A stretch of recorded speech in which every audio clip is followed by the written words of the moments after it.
Assalamualaikum warahmatullahi wabarakatuh. Salam sejahtera bagi kita semua. Semoga kalian diberikan kesehatan jasmani maupun rohani, sehingga kalian dapat mengikuti pembelajaran bahasa Indonesia di kelas 8 semester 2. Nah, kali ini kita akan membahas tentang teks persuasi. Nah, untuk selengkapnya silakan kalian simak penjelasan berikut ini. Sebelum masuk ke dalam materi teks persuasi, saya mau tanya nih sama kalian, bagaimana cara kalian mengajak teman-teman kalian untuk menggunakan masker, mencuci tangan dengan sabun, atau mungkin mengajak teman-teman untuk membersihkan lingkungan yang ada di sekitar. Tentunya ada beberapa cara yang dapat kalian lakukan. Salah satunya adalah menuangkan ajakan dalam teks persuasi. Perlu kalian ketahui, persuasi itu adalah ajakan atau himbauan. Jadi, teks persuasi merupakan suatu paragraf yang isinya berupa ajakan atau bujukan agar pembacanya melakukan sesuatu atau mengikuti apa yang kita tulis di dalam teks persuasi. Nah, adapun tujuan teks persuasi. Nah, teks persuasi itu bertujuan untuk mengajak atau membujuk para pembaca untuk melakukan sesuatu agar yakin bahwa ide, gagasan, ataupun pendapat tersebut benar dan terbukti berdasarkan teks persuasi.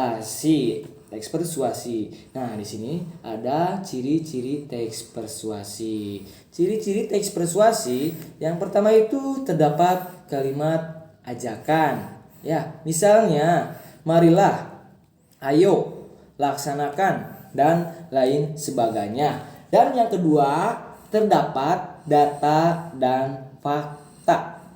Nah, hal ini digunakan untuk memperkuat pembaca agar benar-benar mau melaksanakan apa yang kita tulis dalam teks persuasi. Nah, selanjutnya dalam teks persuasi juga ada jenis-jenisnya.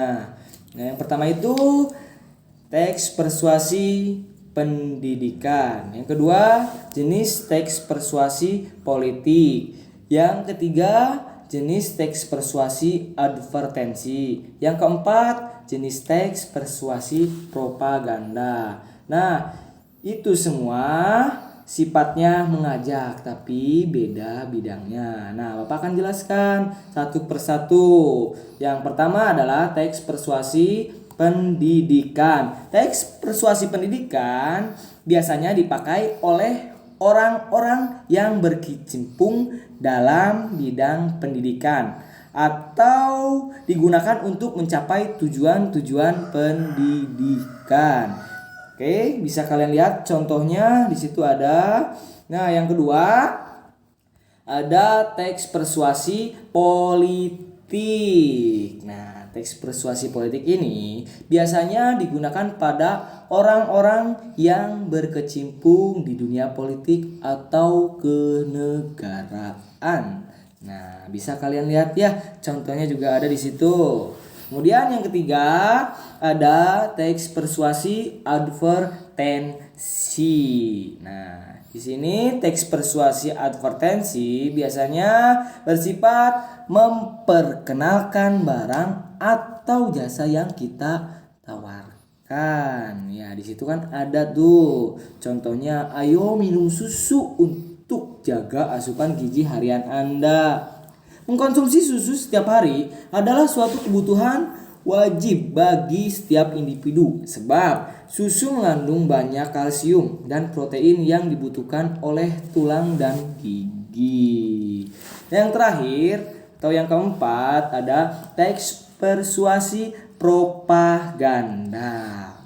Nah, di sini teks persuasi propaganda biasanya berisi suatu informasi yang terdapat dalam media cetak.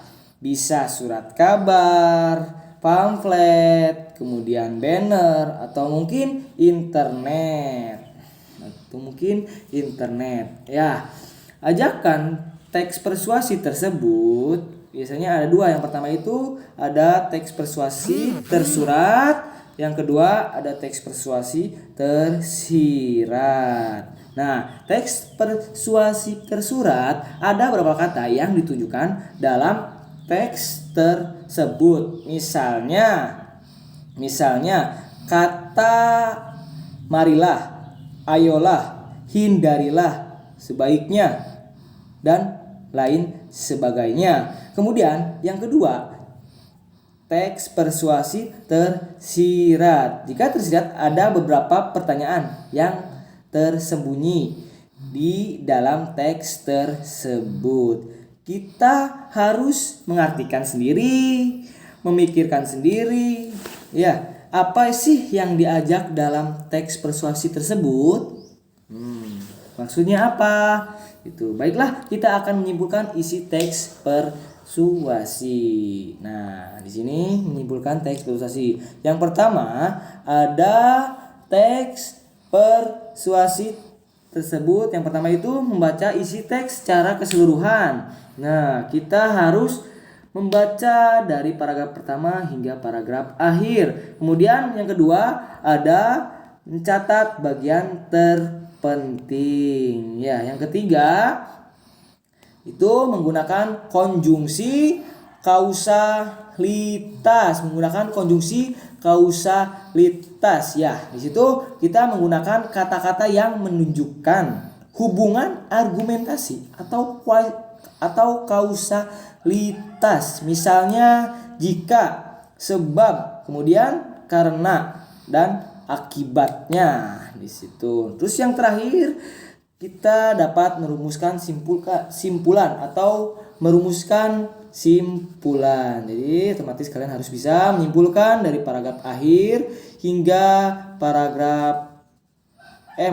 dari paragraf awal hingga paragraf akhir. Ya, sampai situ dulu. Apabila ada pertanyaan, silakan kalian langsung japri ke Bapak atau silakan tanyakan di grup. Ya. Sekian dari Bapak. Assalamualaikum warahmatullahi wabarakatuh. Terima kasih.